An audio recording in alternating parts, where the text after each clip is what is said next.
Magse-75 years na po pala ang Peña bilang parokya. Alam niyo ho, ang aking pong father and mother, nag-serve pa ho sila dito, katikista sila sa CCD many years ago, bago pa na-establish yata ang parokya. At kami, buong pamilya, laki kaming Peña. Dito po ako nag-celebrate ng kanta misa. Unang misa ko bilang pare, dito ko ginawa. Nung ako po ay na-install na Monsignor, dito rin ginawa. At ang aking mga kapatid, karamihan yata ay meron din dito mga ginawa mga sakramento. So now, pinagdiriwang natin ng 75 years. 75 years of grace, biyaya, pagpapala ng sang bayanang naglalakbay ng magkakasama. Kasama ang mahal na inang Birhen ng Peña Francia. Kaya nais ko sana kayong imbitahan na sa gabing ito, habang nasa sa isip natin ang pagdiriwang ng ating kapistahan, ang ipagdiriwang natin, hindi lang yung ating ngayon, kung hindi pati ang ating kahapon at pati na rin ang ating bukas. Aanyayahan ko kayo na tingnan ang kahapon at makita kung papaanong sa hirap, sa ginhawa, sa mga pagpapala, sa mga panahong akala natin tayo'y pinabayaan, at kilalanin natin na doon tayo ay lumago, tayo ay lumaki. Doon tayo ay nag-mature. Tayo ay nagkaroon ng pagkilala sa kagandahan ng ating pananampalataya. Tinitingnan ko yung parokya ngayon. Yung main structure, pareho pa rin. Pero ang dami nang nabago. Ang daming nabago. Yung retable sa altar, wala yan nung bata ako. Naalala ko nung ang mahal na Birheng Peña Francia ay kinoronahan sa Luneta sa panahon ni Father Santos. Yung mga tumatango dyan, halatang matanda na kayo. Naalala ko pa rin, kapag ka nagpo-prosesyon tayo dito sa ating parokya, papasok tayo hanggang doon sa Rabengar, iikot tayo hanggang doon. Nakakasalubong pa natin lagi ang aglipay. Nagpo-prosesyon din. Hanggang ngayon ba nakakasalubong nyo pa? Dati naalala ko si Father Santos, pagka nakasalubong yung pari ng aglipay, titingin yun, ngingiti, kakaway. Tapos bubulong sa akin, siya hindi nakasakay sa kabayo. Kasi noon meron pang karito, naalala nyo ba yun? Parang kalesa. Sinasakyan ni Father Herbert Bay, sinakay nyo rin doon? Hindi. Dapat isakay ninyo. So ang una kong inaanyayahan kayong gawin ay ang pagkilala. Pagkilala na meron na tayong nakaraan. Kasi kapag hindi natin kinilala na meron tayong nakaraan na ating nalakbay, baliwala ang kagandahan ng ngayon. Kinikilala natin na maraming mga tao, maraming mga pare at tayo mismo, matagal na naglakbay kasama sa pamamagitan ng parokyang ito. Sa hirap, sa ginhawa. Kilalanin natin na dahil sa Peña Francia, tayo ay naging matatag, mas mabuting tao, at lumakas ang pananampalataya. Sa pamamagitan ng pagkilala natin sa mahal na Birhen, ina ng Peña Francia, sa pamamagitan ng pagkilala natin sa Kanya, nakikita din natin ang paglago, pagganda ng ating sambayanan. Sapagkat ang parokya ay hindi lamang ang simbahang kung saan tayo naroroon, kung hindi ang bawat isa na bumubuo nito, ang bawat isa sa atin. At sa pagkilala natin, as we recognize the growth that has been, This would lead us, ito ay magdadala sa atin sa tinatawag nating pasasalamat, thanksgiving. Dahil ang dami ng sakuna nangyari dito, ang dami na nating pinagdaanan. Naalala ko na nagkasunog dito. Naalala ko dahil nung pong ako'y seminarista, bago ako bumalik sa seminaryo, tumira ako dito. Tumira ako sa parokya. Panahon nung pumasok ako sa seminaryo, ang parish priest yata ay si Father Pobilianos. Tapos, dumating din si Father Coronel. Diba? Nandito si Father Coronel. Mga naaalala ko pa noon. Tapos nung naging pari ako, ang parish priest si Father Everett. Si Guido Everett. Siya ang nagsuot sa akin ng chasuble. Kasama si Father Santos ng panahon na iyon. So pasasalamat. Sapagkat lahat tayo merong connection dito. Hindi ko malilimutan yung maglalakad ako papuntang sa looban o kahit doon sa papunta hanggang Otis nilalakad namin noon. At maraming mag-aalok ng pagkain. Maraming tatawag sa akin. Tawag sa akin ay brother pa, brother, kain po kayo. Nakikita natin na dapat tayo magpasalamat dahil sa ating pagkakaisa. Magpasalamat tayo bilang tanaw ng utang na loob na hindi tayo iniwanang nag-iisa kailanman.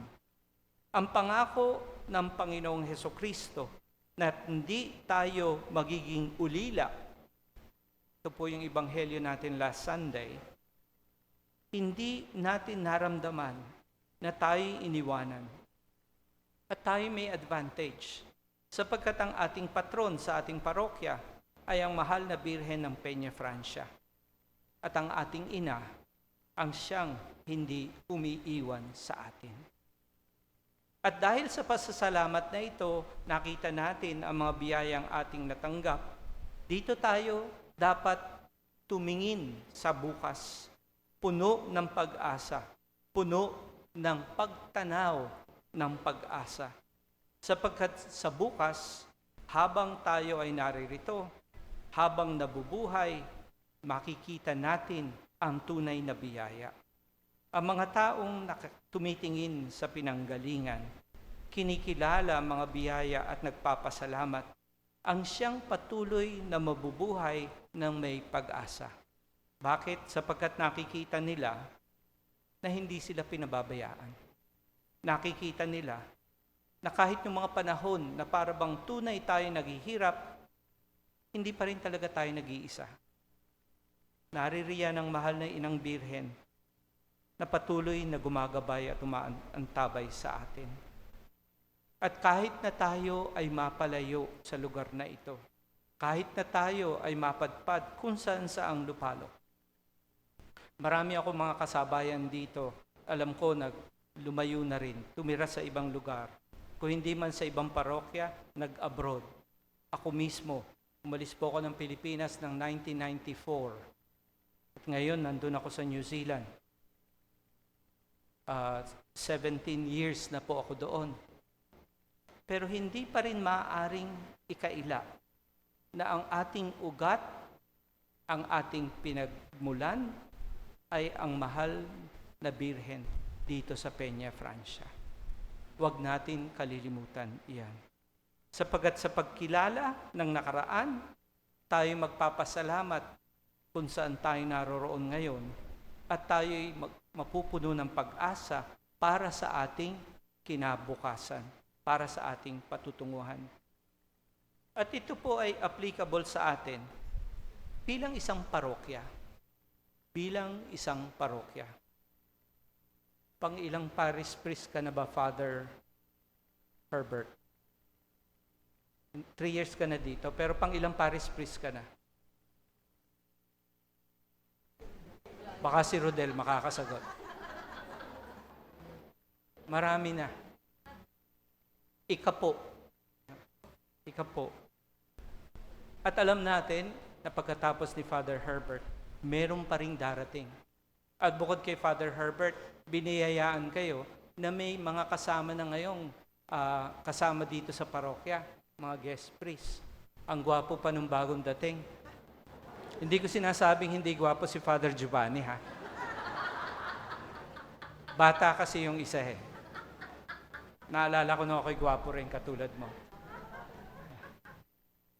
Lahat ng mga ito ay tanda ng biyaya sa atin. Biyaya sa ating buhay, pang-araw-araw, bilang parokya, pero more so, also individually.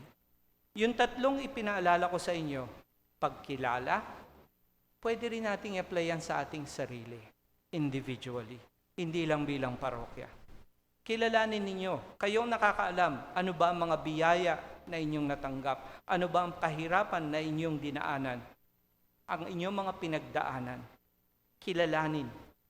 Kilalanin kung papaanong tayo'y tumatawag sa mahal na Birhen.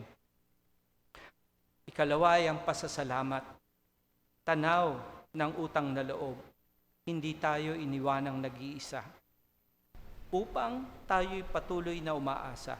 Kahit na anong hirap ang ating maranasan, patuloy pa rin ang kinabukasan. Patuloy pa rin ang buhay. At ito ang dapat nating tandaan. So, practical suggestions. Kailangan meron din tayong something practical na gagawin. So, paano natin gagawin ang pagkilala? Maaari natin gawin ang pagkilala sa patuloy nating pananalangin. Tayo magdasal. Patuloy nating kilalanin. Tayo'y magdasal. At ang pagdarasal ay hindi lamang makikita dito sa loob ng simbahan. Itong pagdarasal ay dapat din nating ginagawa sa ating mga sari-sariling bahay, sa ating sariling tahanan. Pagpapakita ng malasakit. Nakita ko kanina, meron doon, hapag ng Inang Birhen. Yung Peña Francia Pantry. Meron din kaming pantry sa New Zealand, sa aming parokya. Although iba lang ang nature. Hindi kami nagkakaroon ng free food, pero meron kaming tinatawag na social supermarket na yung mga taong nakakatanggap, siya rin na nagbibigay. Magkaroon ng malasakit. Ipagpatuloy ninyo lahat ng inyong ginagawang social work, sapagkat ang dasal baliwala kung walang malasakit sa ating kapwa. At dahil dito, ang malasakit na ito ay dapat na isang pagsasabuhay ng ating pananampalataya. Pagsasabuhay ng ating pagkilala na ako ay nagmamahal, ako ay nagmamalasakit dahil ako ay naniniwala. Ako ay may pananampalataya.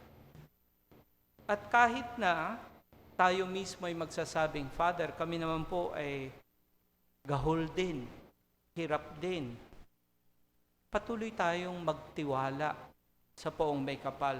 Patuloy tayong tumawag sa mahal na Birhen upang tayo ay patuloy na tumingin sa bukas, buo ng pag-asa sa pasasalamat sa ngayon sa pagkilala sa ating kahapon. Nawa tayong lahat na ginagabayan ng mahal na Birheng Maria, Our Lady of Peña Francia, ina ng mga dukha. Gustong-gusto ko yung title na yun, ina ng mga dukha. Sapagkat doon kinikilala na ang ating pangangailangan sa Kanya. Siya ay isang ina at tayo ang mga dukha. Tayo na patuloy na naglalakbay.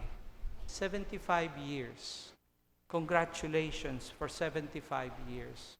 Congratulations for the 75 years of grace, of journeying together as one parish community, under the guidance, under the love, under the mantle of Our Lady of Peña Francia.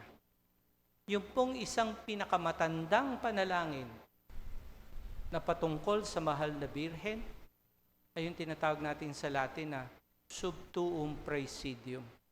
Ini-impress ko lang kayo sa Latin, okay? Sub tuum praesidium. Ibig sabihin yun, under your mantle of protection.